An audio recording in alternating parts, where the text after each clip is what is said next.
Hey all, and welcome back to Pokémon Colosseum. It seems like we're going up in the world. Literally. Who was Silver, by the way? I seem to have forgotten him, Flame. Silver was the guy who, when we were in Pirate Town, he was the one who was on his time of the month and he went and stole the gear and dumped it here.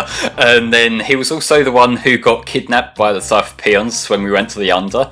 So his track record hasn't been too promising, but he is technically on our side. And yeah, random fucking bodybuilder here who we didn't see. Oh, Jesus. Leave Jiren to me. No thanks. Someone else can challenge him to a Pokemon battle. Jiren would eat Rayquaza. He would just literally chop him in half and swallow him with a nice Chianti. I'm more impressed by the angle of this guy's eyebrows, but hey, take away from this whatever you want. Yeah. I love that this tough Macho Man guy has got a Wigglytuff. That's perfect. Yeah, well, that's how you properly subvert expectations without being a jackass about it and making your movie a bland, boring mess. Yes, and also... Well, I mean, if you're just doing a binary opposition kind of thing, then you're still playing off that same trope. A self-aware subversion is still playing off what you're expecting. It's not a neutral thing, if you're trying to be smart about it, Tom. Yeah, I suppose so. Hey, wait a minute, I was trying to attack Rion Johnson, you asshole. Oh, well, I don't know anything about actual films, so I'm just going to attack you instead. Star Wars or anything but actual films. Well, I'm just going to sidestep that and say that Wigglytuff is one of the best characters in Pokemon Mystery Dungeon. The Explorers of Time, Darkness and Sky, the leader Wigglytuff is amazing and an absolute delight, and it's another reason why you should play the Mystery Dungeon games. Eventually, Richie, eventually. I do have Super Mystery Dungeon. Someone very kindly gave it to me a while ago. I got I would say 6 or 7 hours into it. I've reached the main thing where everyone's planning stuff, and that's about it. I can't give you any more than that. I'm sorry. I'm not a man filled with ideas over here. I just say things and stuff comes out. Okay, dude, that animation was a little bit awkward, just saying. Sorry, what was it? I missed it entirely. It was on his knees, but his arm just sort of balancing awkwardly. I don't know, it just stood out to me as it looks a bit unnatural. Yeah, it did quite a bit, but I mean, really what's happening right now is that we're all just sat here just going, come on, we've got a boss fight coming, give us the boss fight, we're ready for the boss fight. And no, I'm assuming this, are you battling this lady here, or are you deciding, no, I do not have to fight her, therefore I won't? I showed the room off, that's good enough, right? Oh, thank you, Jesus! No, but we're gonna actually get to go up the cool lift now, and we may have an old face waiting for us. Ooh. Yay! One a lot of you may have actually forgotten, because it's not like they had any story significance outside of the opening. Not yet. We'll find out that maybe he's being a little bit more involved first, but here's this guy to start with. It is I, Ansem, Seeker of Shadow Pokemon.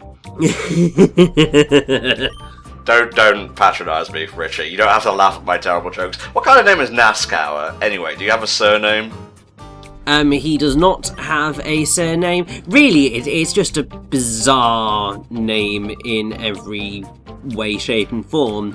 And really, his other language names don't make much sense either, because the French is Jaquila, the German is Jakira, Italians also have him as Nascor, and then the Spanish call him Fusteo.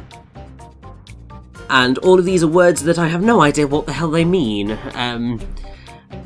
And it's kind of slightly terrifying. That said, he does have a rather interesting element about him, because obviously at some point we are going to battle him, but I won't bring it up until we actually reach that point, because that's when it's going to be more interesting. He's gonna come down here, I wonder. Oh, I recognise that physique, that strut, and that glorious moustache. Of course it is Gonzap, the leader of Team Snagem, who was completely out of it up until this point in the story. Yeah. I don't think he's taken too well to the fact that we stole his equipment though, so maybe he's gonna want a bit of revenge right now. Really? In this perfectly safe space for battling with expensive gear everywhere. Everywhere you look, there's some fucking glass that is gonna get broken by a stray earthquake or surf. Seriously, look to your left, look to your right. Both directions feature more money than you will ever have in your entire life. Yeah. Basically, yeah. But yeah, this is the whole reason that Gonzap's here, because Snagem and Cypher were all in it together. Snagem snagged the Pokemon, Cypher turned them into Shadow Pokemon.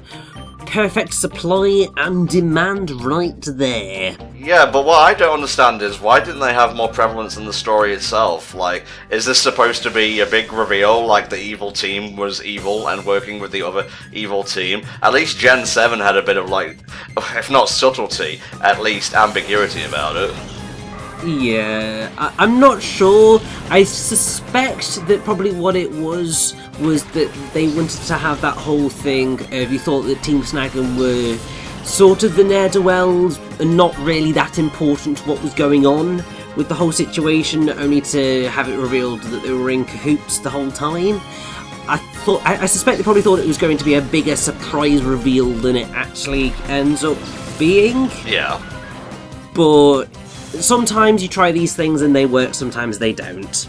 Well, I have a bit of a point of contention with not necessarily Snagem themselves, but with our character's position in all this, because they're playing him as they usually do in Pokemon games, of being the silent protagonist who is basically just a puppet for the player. And like, I get it, that's how Pokemon has traditionally worked, but this character, this protagonist, has a backstory. He is clearly a character who has had a role in this at one point. He is ex-Snagem. And so, what does he know about this? Did he know this all along? Did he know what he was doing? What was his role in Snagem beforehand? These are all things that they could have done something with, but they haven't. And, like, although I don't dislike Wes, because like his design is cool enough to overwhelm any problems I may have with him. Yeah. Just saying, that fucking coat can do wonders for a man. But like, I just feel like if they had shied away from the silent protag route a little bit, they probably could have made more use of Snagem naturally, rather than them just being like this arse pull at the end here. Yeah, I agree. I think it probably a missed opportunity, but then thinking about it, this was the time period where Pokemon game stories were not necessarily the most in-depth things in the world. I'd argue that this is probably one of the more intense ones of the period, and even then that's not saying much. Yeah, you're kind of giving it a lot more credit than it deserves. The story of Colosseum is fine, it wasn't... It was the restrictiveness of the whole format that really forced me to ignore it, I suppose, because everything at that point just started to become a grind for me, and that's why I just booted up the action replay. I was like, okay, I'm kind of bored with this now, I would just rather be like collecting badges and whatnot, and I realised that's not the kind of game Colosseum's trying to be, and as an adult, or at least an adult by all appearances or namesake, I can appreciate that. But at the time, as a child, it was too dry, it was honestly too boring for me, really. Like, I couldn't just go out into a field and catch, like, a Rapidash or something. Well, it does what it aims to do well enough. It's just what it aims to do, I can completely understand why that would alienate part of the Pokemon fan base. And, like, I feel like maybe I didn't notice its problems as much as a child, so I'm probably the opposite way around to you, because, like, I suppose when I was a kid and like I would just keep on playing a game, and also the fact that I didn't mind putting as much time into the same game then, because I had all the fucking disposable time in the world, which I'll know yeah. with how I am now I technically do, but I try to make myself productive at least somewhat. Whereas like nowadays I just want to, you know, get the satisfaction and then go on to the next thing. you know, it's kind of weird to explain like that, given it's a game and it is still funny in its own right. But like, you know, I want to get more immediate gratification than I used to. That's basically what I'm getting at here. Pokemon is already like a grind anyway, because it's a turn-based RPG franchise, and especially back in the day, it did not have a lot of the quality of life features we probably take for granted now, depending on who you are, really. And again, it's not Colosseum's fault. The format and the just style and execution of the thing, it didn't win me over, which is probably why I never played XD, which apparently does go some way to maybe fixing up a few of the things I didn't like about Colosseum. Oh, yeah. Well, not like is very strong, I was apathetic about, really. Well, what do you guys in the comments think? Like, would you have preferred just a full-on, like, 3D world Pokemon game, or did you kind of like the side story of just, like, things happening in a different region, rather than the whole, like, gym challenge thing again? I do have one thing to complain about that I think subconsciously affects my opinions on this, and at least to me makes it feel a bit more of a grind than it could be otherwise. But the way the game's save works, and this might seem like a very minor thing, but in the grand scheme of things, because this game, it's not like other Pokemon games, you can't save anywhere here, you have to go to a PC. Yeah. So you will spend a lot of time just going through battle after battle after battle when you're done with the game for the day, you know, just to get to the next save point. And so what you might think, you know what, okay, I've done some battles, I'll come back later, like you might in one of the handheld games, that option isn't there, and I think that does have a bit of a knock-on effect to making it feel more of a grind, and I think they might have also acknowledged that, because I seem to recall you can just save anywhere in XD. Yeah, I think you probably are correct with that. They did a lot of stuff in XD to clip away, and just make it a lot better in the gameplay sense. There are certain elements that I would say that they perhaps did a little bit worse, but in terms of pure gameplay, it was definitely the superior title.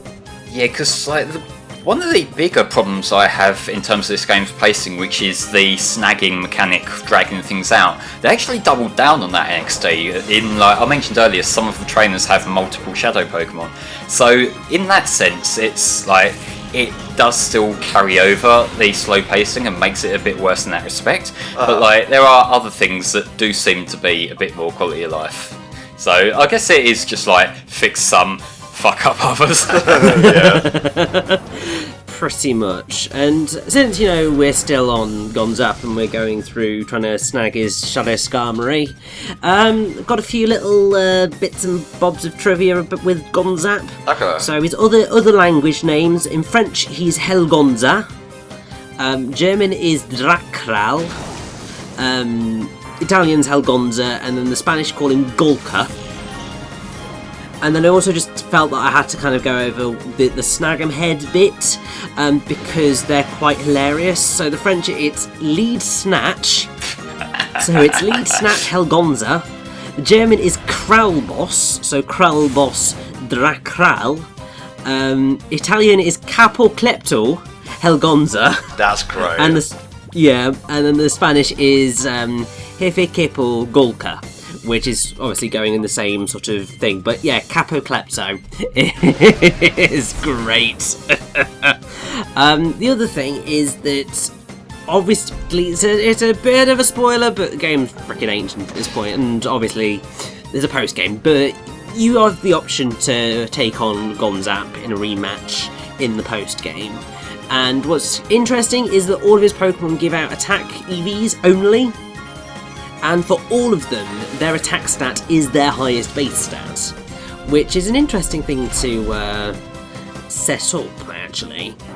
Well, it's playing into his design as well, in the fact that he's the brawn over brains kind of character from what we can see. Yeah. Like, with his aggression in the opening cutscene and that, I can't remember exactly, but I seem to think he was the one who gave, like, the dirty looks and whatnot. So, like, you know, he's the one who's just pissed, and so having Pokemon that complement that of being just hard hitters, that makes sense for his character. Oh, yeah.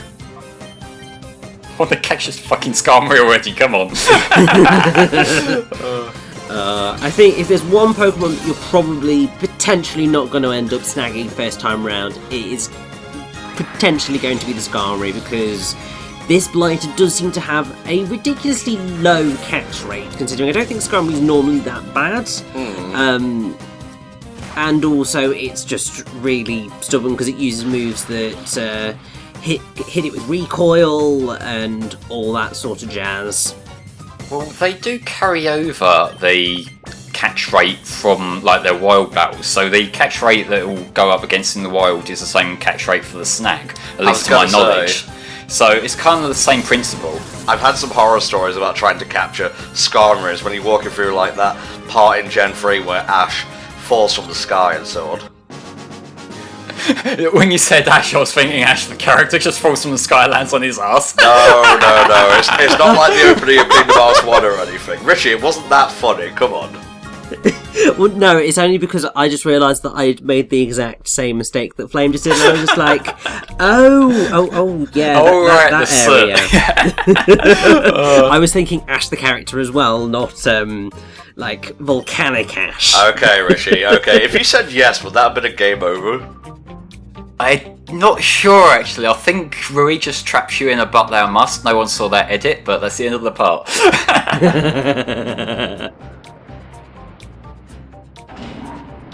Look at this pretty view. Endgame, y'all.